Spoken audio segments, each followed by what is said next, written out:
dakwaan itu sudah dilaksanakan pada tanggal 5 Juni. Dan kemudian ini sekarang sudah masuk dalam kewenangan kejaksaan ya, dominus litis ya.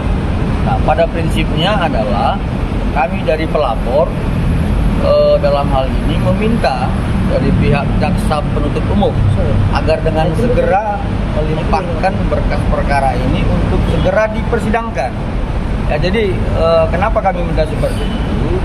Ya, ini bukan hanya untuk kepentingan kami sebagai penasihat hukum pelapor ya, tetapi juga terhadap tersangka NM dan IM seperti itu. Dan kemudian kami juga dalam hal ini meminta karena hak kami juga ada terhadap berkas dakwaan lengkap ya, khususnya terkait hasil lab forensik yang dilakukan oleh Dircyber Polda Metro Jaya. Seperti itu.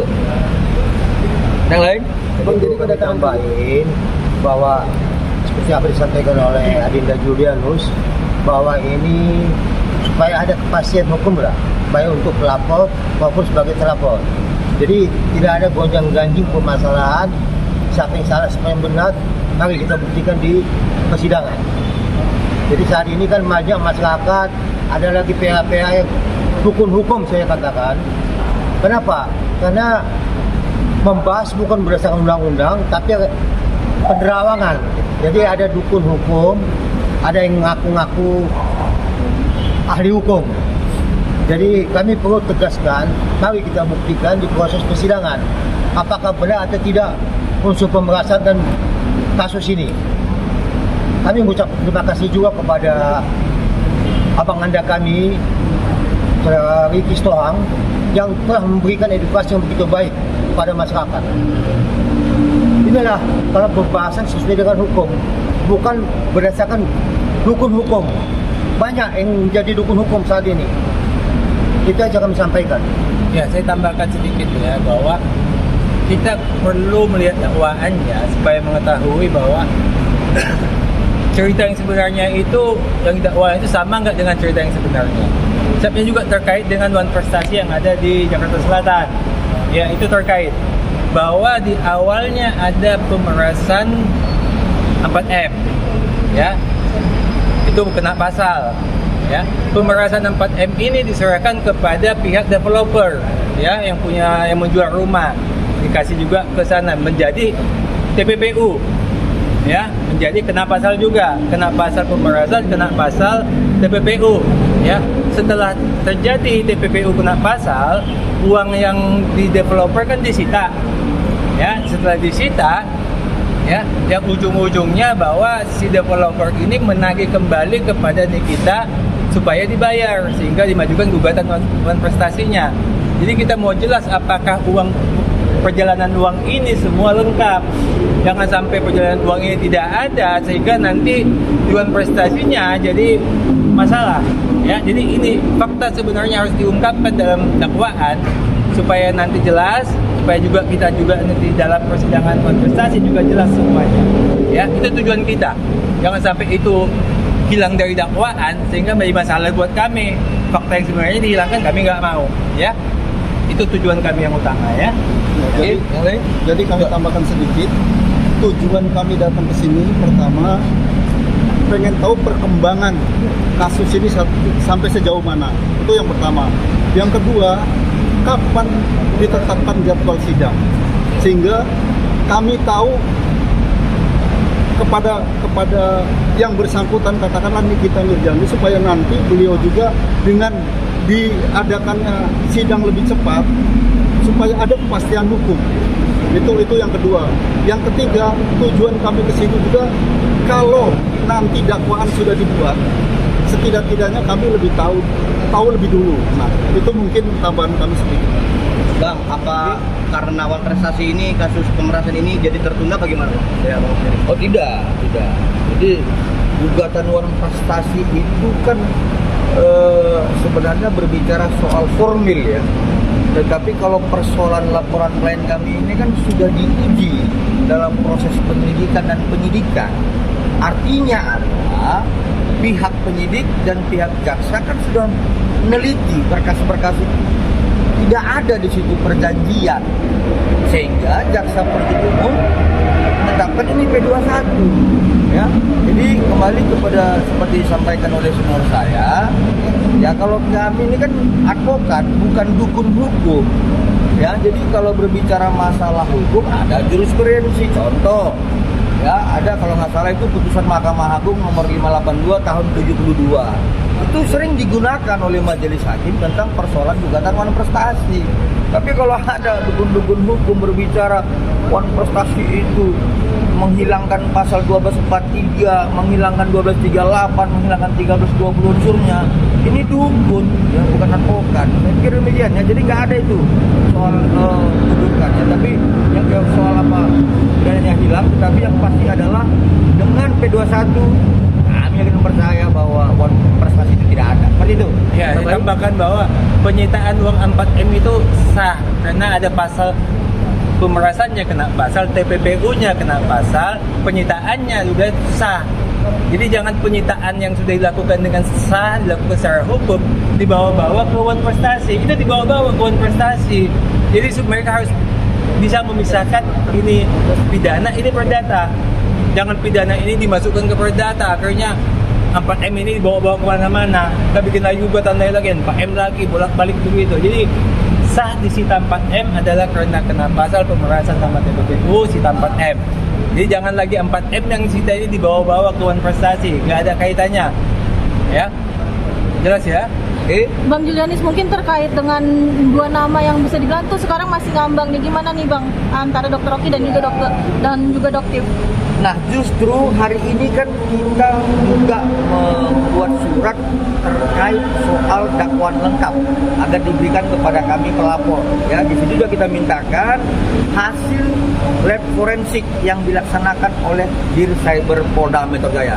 Kita akan pelajari nanti, ya, khususnya terkait handphone milik inisial NM, IM, O, dan S. Kami akan pelajari. Kami yakin dan percaya keterkaitan peristiwa ini ada dalam hasil lab forensik yang dirasakan oleh Dircyber Polda Metro Jaya. Kami yakin itu ada peristiwa-peristiwanya. Ya, salah satunya petunjuk yang kami dapatkan adalah sejak rilis dari Kejaksaan Negeri Jakarta Selatan ada penamaan pasal, yaitu pasal 55 ya. Ya, kami lebih kepada soal ada unsur downplagen di situ. Ya, ada pengarah di situ. Ya, nggak mungkin loh jaksa penuntut umum berani meletakkan pasal 55 kalau tidak ada pengarah dalam persoalan peristiwa pidana ini. Seperti itu. Jadi pasal 55 itu pasal yang baru ditetapkan ya? Itu adalah pasal yang ini kan gini. Jaksa kan punya kewenangan untuk itu. Ya, ketika menelaah mendalami, ya dia meletakkan pasal itu.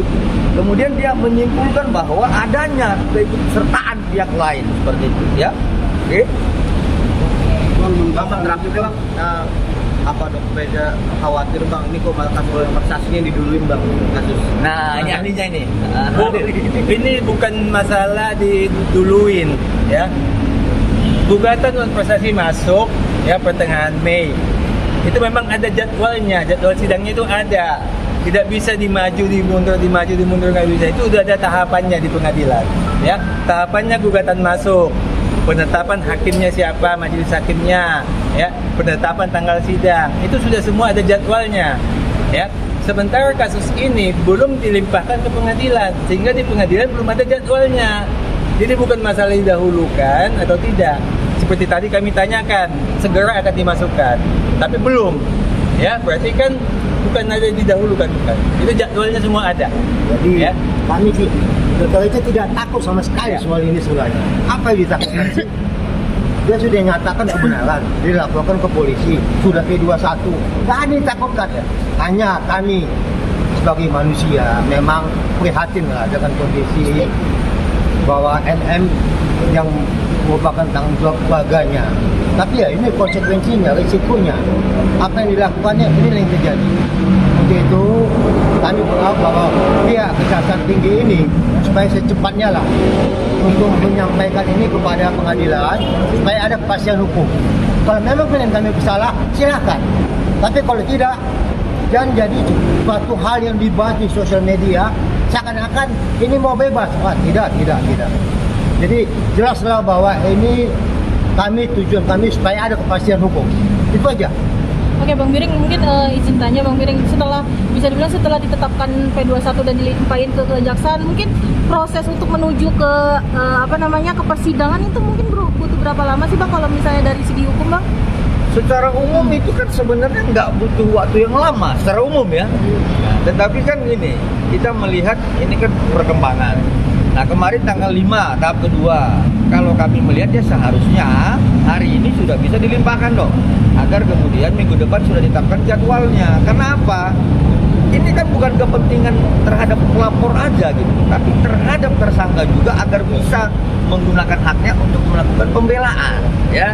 Jadi dominus litis itu kan sebenarnya kewenangan kejaksaan. Kami tidak mau adanya intervensi lagi kepada pihak jaksa penuntut umum sehingga mekanisme hukum itu terhambat ya. Jadi kalau dipertanyakan seberapa lama ya seharusnya sekarang sudah dilimpahin seperti itu. Pada umumnya pengalaman kami itu pelimpahan setelah P21 tahap 2 itu 1 minggu cukup. Umumnya seperti itu ya. Tapi bila diperlukan penyusunan dakwaannya lebih lengkap, bisa juga seperti kasus ini kemungkinan 2 minggu. Tapi kalau normalnya 1 minggu. Tapi kalau memang harus disusut lagi, jangan sampai dakwaan salah juga. Apalagi kan ini masuk di media nih. Kalau dakwaan salah kan juga jaksa penuntut umum kan nanti nggak enak ya kalau sampai dakwaannya salah. Jadi mungkin perlu kehati-hatian sehingga akan menjadi 2 minggu. Nah, seperti itu. Tapi 2 minggu mungkin nggak akan lewat lah. Ya nggak lewat lah 2 minggu. Bang, kan nanti kan juga akan dihadirkan 6 JPU saat persidangan. Ya. Ya itu kan banyak yang mengatakan sampai 6 JPU gitu kan. Seperti apa nih mungkin abang tanggapannya juga? Oh itu menang jaksa itu. Mungkin mungkin abang menanggapinya bagaimana nih? Itu kan maksudnya tim penyusun dakwaan. Ya. Memang menyusun dakwaan itu biasanya ada timnya. Cuman selama ini tidak pernah diungkap ke publik kalau kasus ini timnya berapa. Tapi karena kasus ini heboh di media, disebutkanlah 6. Kami juga dalam kasus lain biasa itu, kalau 6 itu hal yang biasa.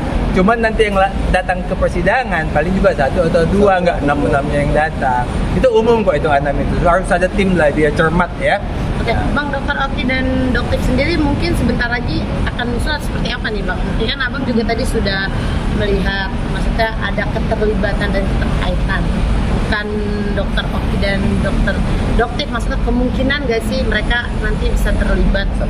Kami belum melihat keterlibatannya karena kami belum menerima dakwaan lengkap ya, termasuk hasil lab forensik dari Polda Metro Jaya.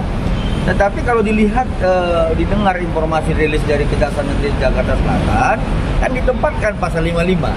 Nah, pasal 55 itu ada itu medal plegen, don plegen, dan plegen, pengarah gitu. Dugaan kami itu ada di don plegen dan pengarah. Dugaan kami seperti itu.